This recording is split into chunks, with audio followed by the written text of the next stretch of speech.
Hello and welcome to this shorty episode of Josie and the Podcast with just me, Josie. I am geeked to be digging in today about two things that I love talking about: branding and authenticity. But a warning, be ready to get to work. In this episode, I'm putting on my teacher hat to lead you through an exercise while you will be reflecting about how you want to show up online, whether you call that authenticity or branding at all. Before we dig in, I got to take a moment to give a shout out to my podcast sponsor, Campus Sonar. Because, y'all, the internet is real life, which means the perception of your campus online is reality. Social listening can help you determine what your online conversation looks like within the context of what makes your campus unique, like typical conversation volume, topics, or sentiment, so you can create strategies that are authentic to your brand. Campus Sonar is a higher education social listening agency on a mission to help campuses find online conversations that give higher ed professionals the insights they need to support their institution's goals. They wrote the Higher Ed Social Listening Handbook to be your go-to resource for assessing your brand and understanding how you can strategically use social listening. And the best part, it's free. You can download it today at info.campussonar.com/handbook.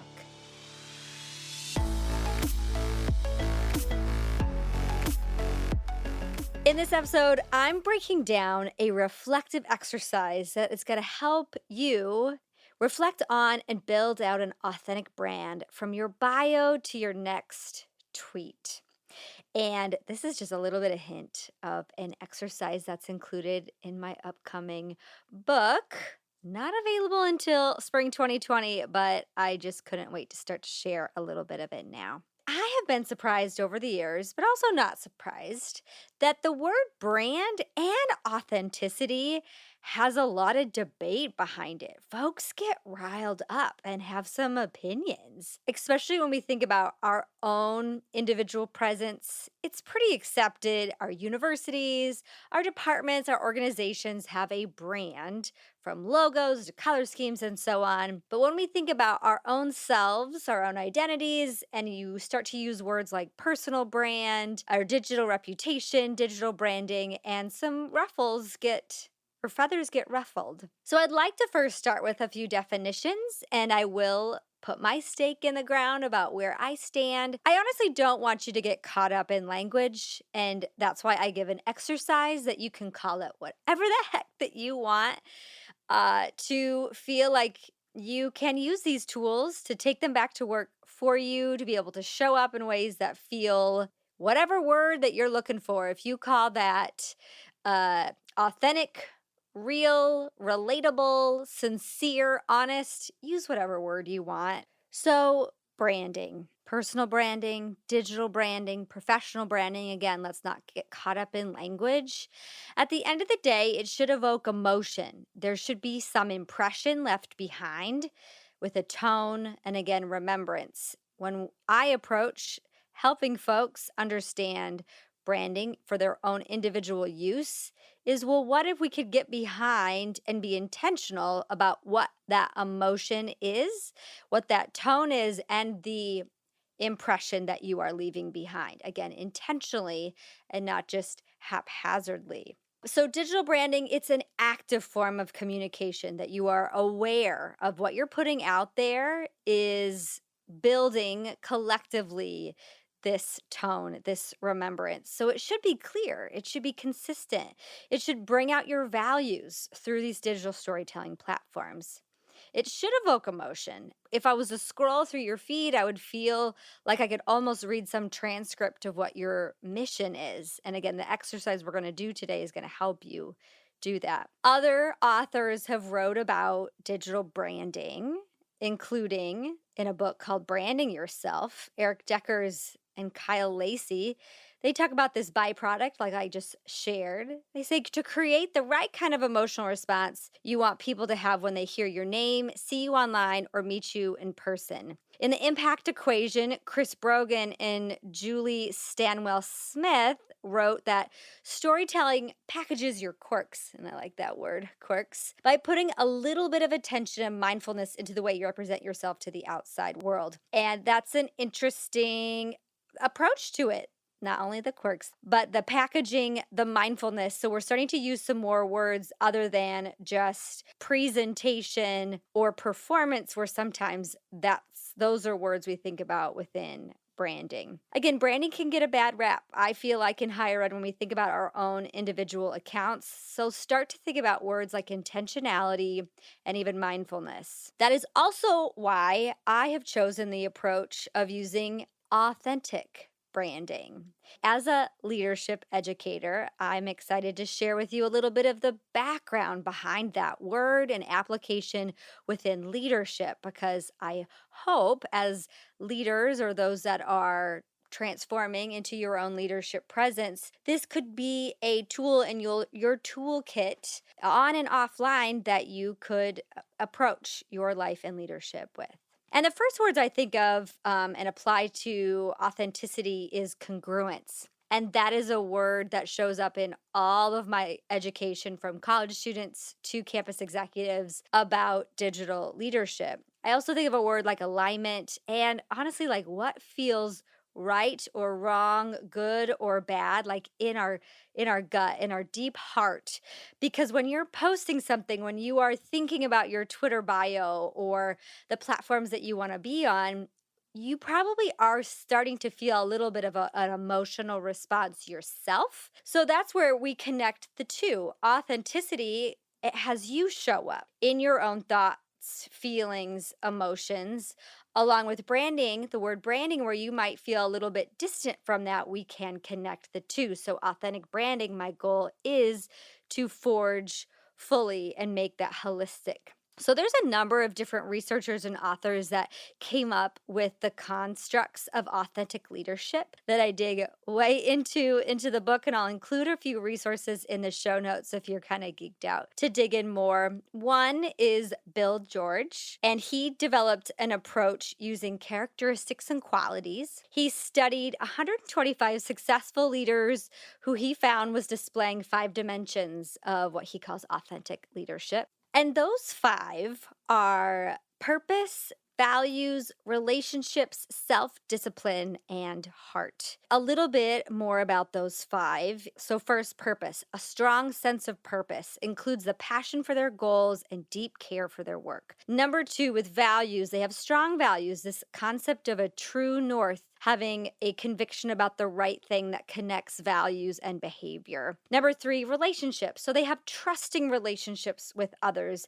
that's going to call them to have access through connection and trust. Number 4, demonstration of self-discipline and acting on their values. It requires them to be focused and consistent with their strategy, and also helps protect a leader's energy. And then finally, empathy and sensitivity towards others. It's seen as a willingness in a collective action. And what I love to do with leadership theories, y'all, and how I started this entire journey in business, is I look at leadership theories, and even though they are not intended to be applied in digital spaces, for me, they just jump off the page as, well, you could apply this same authentic leadership 5 dimensions and show up on social, build a brand, have a mission behind your work on and offline based on these 5. And so, like, having a strong purpose in what platforms that you're on. We've already strategy and self-discipline was one of those, is building a strategy that not only is going to protect your own energy, but it builds trust and communication with others. And then the last one that I loved, which was heart, inserts empathy and sensitivity, and keep in mind that collective action. And wow, wouldn't that be amazing in a place like Twitter? So no, that is a little bit of background about authenticity. When I define authenticity, I'm not just saying like, just be yourself, be real, be you. we can build our brand off of established leadership philosophies and theories that already exist, so you don't feel like you're just guessing of, well, maybe this feels authentic, or this is how I do or don't define being authentic. I mean, at the end of the day, you do get to do that, but I find having a little bit of examples and constructs might give you some great direction. Another researcher team with, there was a number of them, a little bit later in 2008, they dug way more into existing literature and research, as well as they did content expert interviews in order to validate a theory-based instrument about authentic leadership. And they came up with 4 different factors of authenticity. And there is some similarities between what Bill George came up. So the first one is self-awareness, knowledge and trust in one's own thought, feeling, motives. And that's going to come up anywhere you look up literature about authenticity. Do you know yourself? And ourselves change over time too. So the self work is really important if you want to really insert that leadership purpose. Number 2, very interesting, internalize moral perspectives. So ethics and morals and trust is another similarity between the two. This example is really interesting. Self-regulation. Can you be aware of your own emotions, of your own self, and then being able to navigate how that shows up, whether you're in the office, around campus, or online? Number 3 is balanced processing. You now are a core decision maker, trying to be objective and analyze information, even if there's disagreements, right? How does this apply to Twitter? I mean, because no one ever disagrees online, and that you need to evaluate whether you're going to say something or block someone. And number 4, relational transparency. Transparency is a word that we hear brought up within authenticity a lot, as well as the intentionality piece. And that's defined as valuing honesty, openness of true self, ability to share both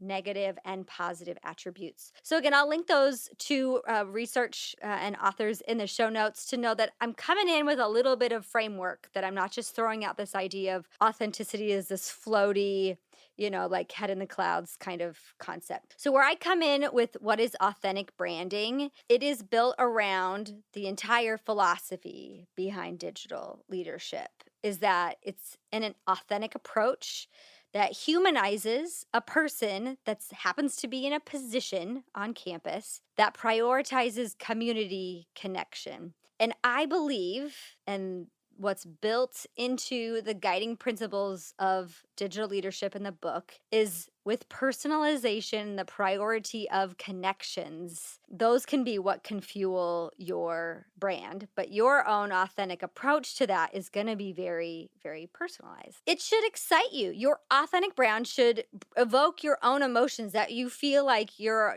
talking to yourself, that it could be aspirational for sure. But that's why the exercise I'm going to share in just a second really digs into some pretty personal questions that you may not expect would need to show up or be considered for online. I call this exercise the brand building blocks.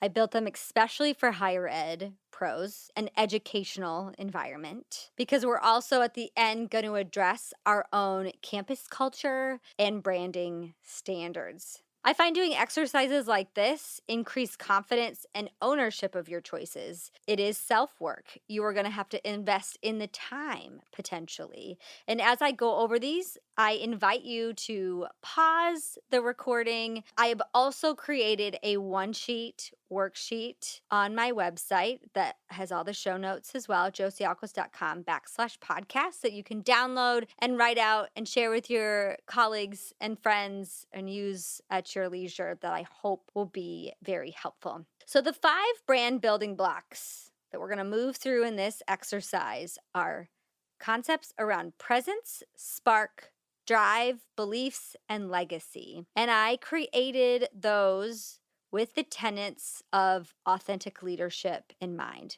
And you're going to discover that these are not in the clouds or surface level types of questions. They're going to be significant self-discovery, self-awareness types of questions. I might also encourage you to seek feedback from others. Ask a colleague, close friend, or family member based on the question what they would say about you to continue the process of reflection. So, again, grab a piece of paper, head to the website, print off that PDF, or come back to this episode to keep thinking about these 5 brand building blocks. Number 1 is presence. And the questions I'd like you to think about is when you walk into a room, what are the descriptor words that you would like to be associated with your presence?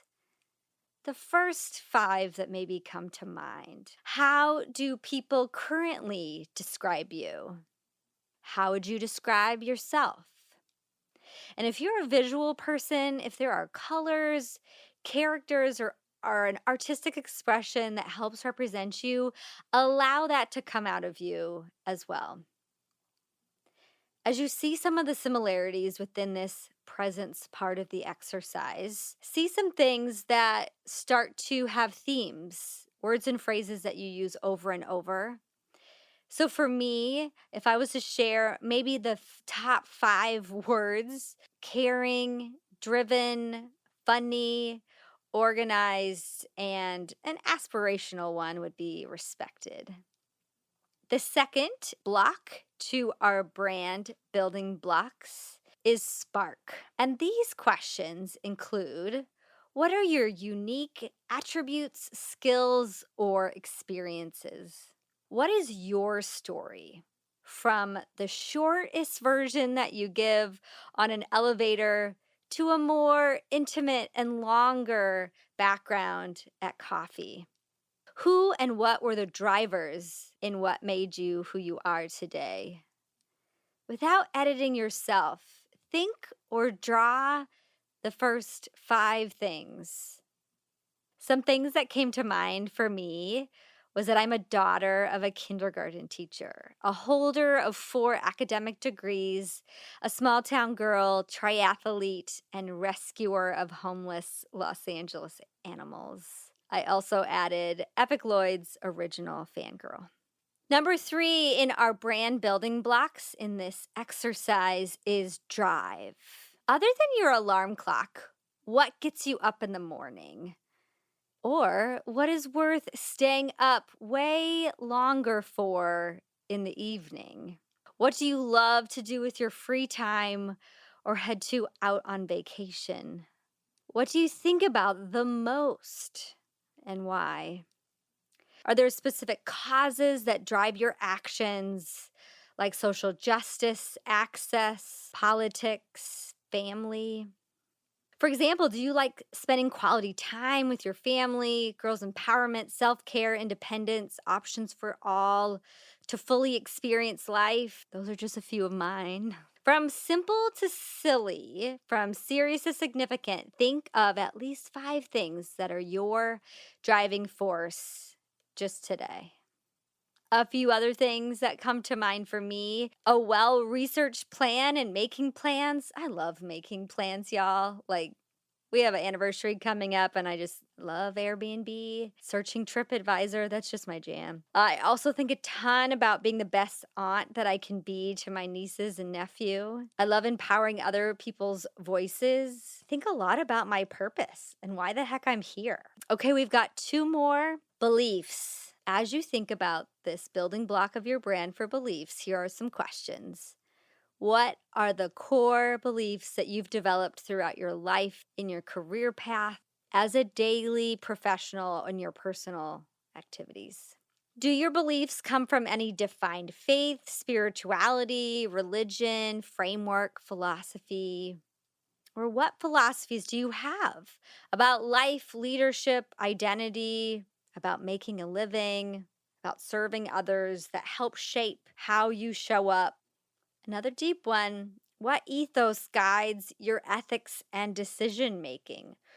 If you really had to dig into those core beliefs, where are they coming from? And the very last one is legacy. And the questions I would like you to think about is: when you leave your current role, What impact do you hope you will have made? The freshmen that you just met or hired or trained, what influence will they say you had played by the time they graduate in 4, 5, or 6 years?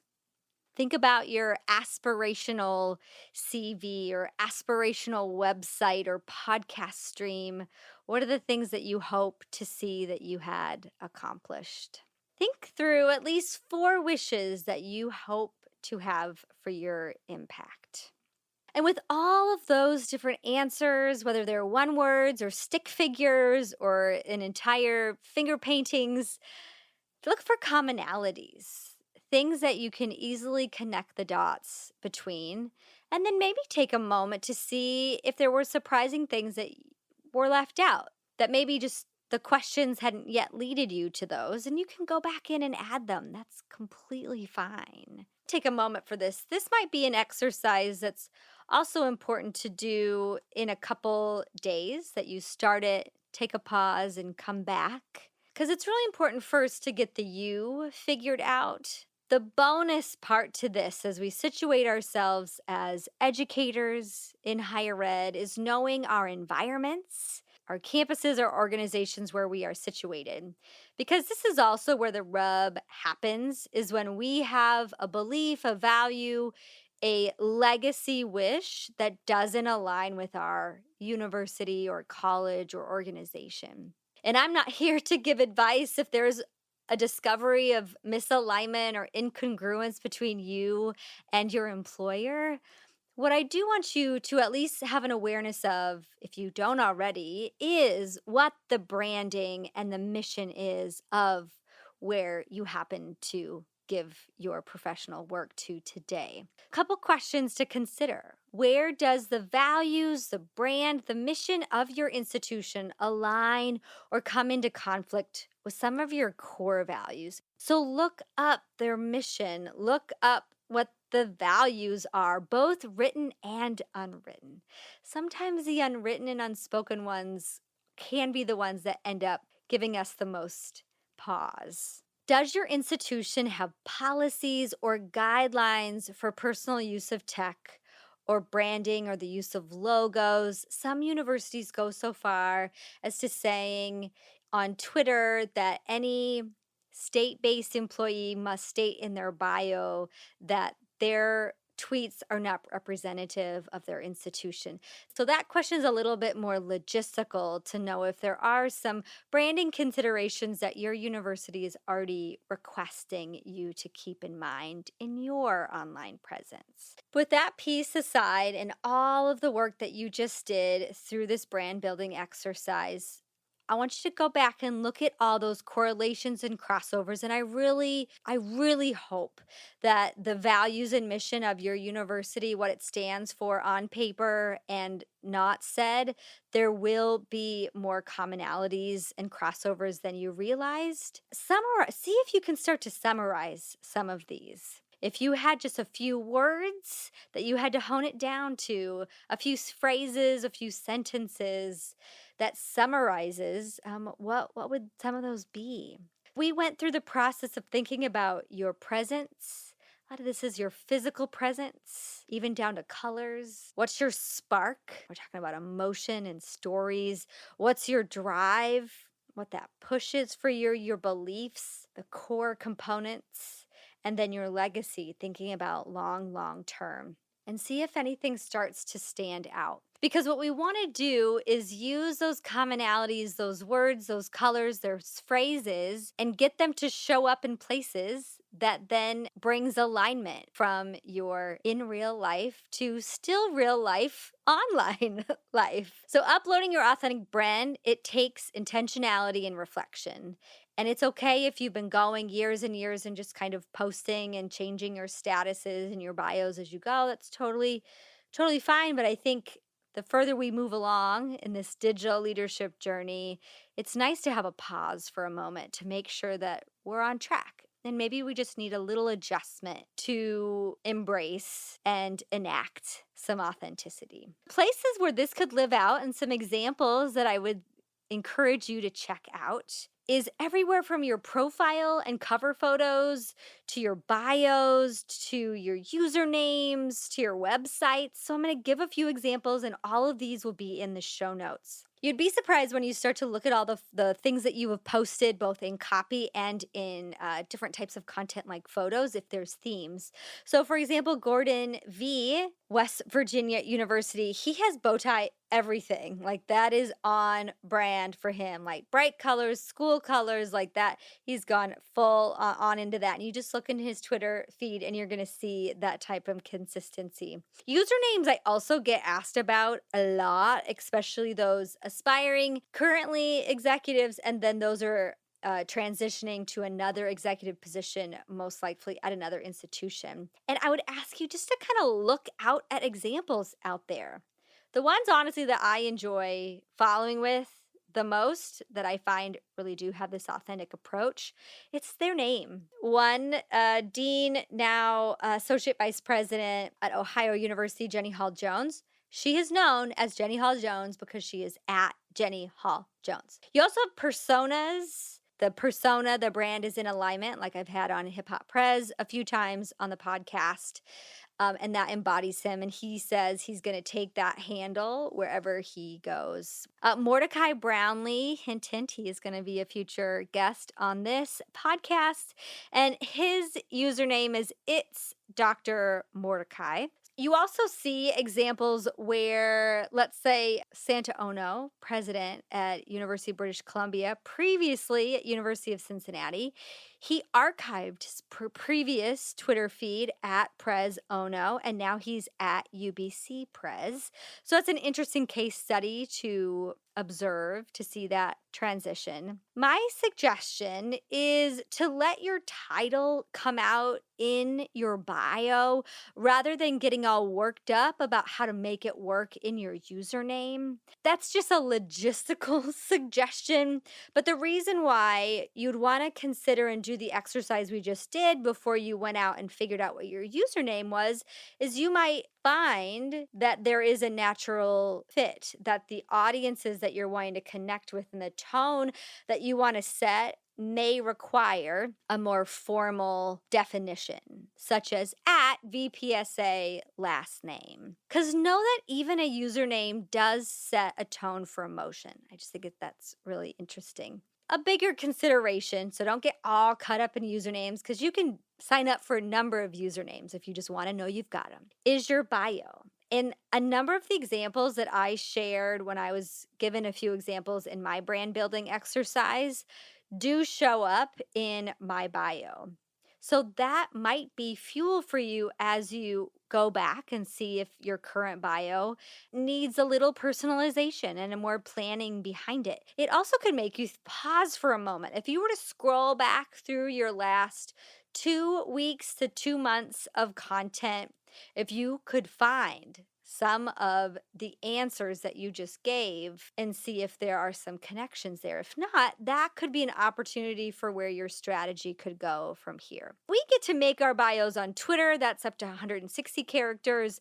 LinkedIn is 200 to 250. Instagram's a bit shorter, 150. That's where we go back to what that elevator pitch answer would be. If you had 20 seconds to explain yourself, what would you say? What tone? What emotion, what beliefs, what spark, what drive, going back to those 5 building blocks, how could you fit those in? And a couple that I would like to share that I think will give some great role modeling and examples is Russell Lowry Hart. He's the president of Amarillo College. His Twitter bio says, I fight for students and those that fight for students as at Amarillo College president.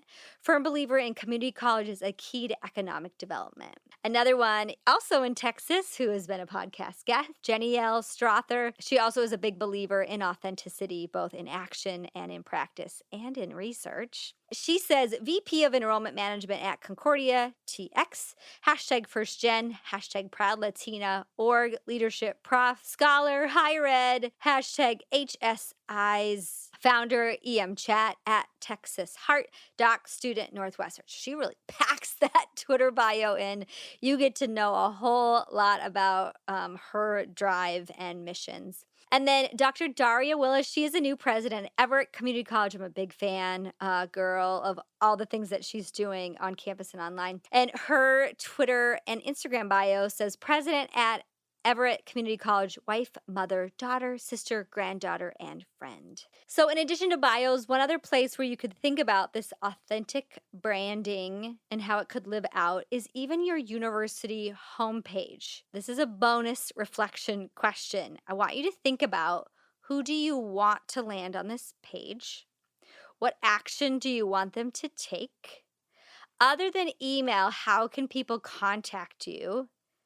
Can you include your social media handles? And is this just really a copy and paste bio from somewhere? Or can you add some elements of the authentic branding building blocks that we just went through? Even in some of the sentence structure and wordings that you use, can we make these bios on our websites or different parts of your landing page? How can we even make that feel a little bit more authentic and shareable? I'd love to see some examples. If you believe and you're into your bio, your username, your website, whatever it is, send it to me. I'm at Josie Ahlquist on Twitter and on Instagram. You can email me at josie@josieahlquist.com. And I hope this exercise was helpful for you, that you can refer back to it. Play it for your staff. Play it for your kids. They could think about these questions as they approach how they want to show up in intentions of being authentic on social media. So what discoveries did you find in these building blocks of branding? How is this a little different from maybe other ways you've thought about branding or authenticity in the past? I would love to hear if you've maybe tweaked or added or subtracted anything from your online presence and what that strategy is going to look like in the future. Again, both branding and authenticity definitions and actualizations, they'll be continued to be debated. But while you're arguing about what they are on paper, your community is waiting and your legacy can be made more clear. So let me bring in another piece of work by a fantastic author and researcher, Brené Brown, who will tie this all up nicely together. Authenticity is a collection of choices that we have to make every day. It's about the choice to show up and be real, the choice to be honest, the choice to let our true selves be seen. And one more. She says vulnerability is the birthplace of love, belonging, joy, courage, empathy, and creativity. It is a source of hope, empathy, accountability, and authenticity. If we want greater clarity in our purpose or deeper and more meaningful spiritual lives, vulnerability is the path. Thanks for joining me on another episode of Josie and the Podcast. I am honored that you have clicked play on this episode.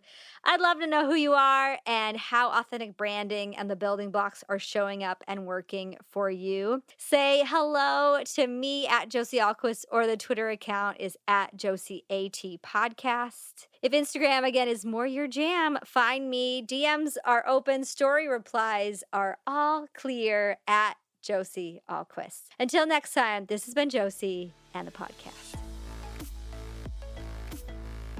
Please subscribe to Josie and the Podcast so you don't miss any future episodes, and click that share button to share with your colleagues, friends, heck, maybe even your family. I would also be thrilled if you enjoyed the episode to leave a review in iTunes or any of your favorite podcasting platforms. If you're interested in learning more about my speaking, coaching, or consulting work on digital leadership and higher ed, or my research or publishing, check me out at josieahlquist.com. Find me on Twitter or Instagram at Josie Ahlquist. You can also connect with me on Facebook and LinkedIn. Just search my name. Sending digital hugs, loves, and waves to whatever corner of the world you're listening in from. This has been Josie and the Podcast.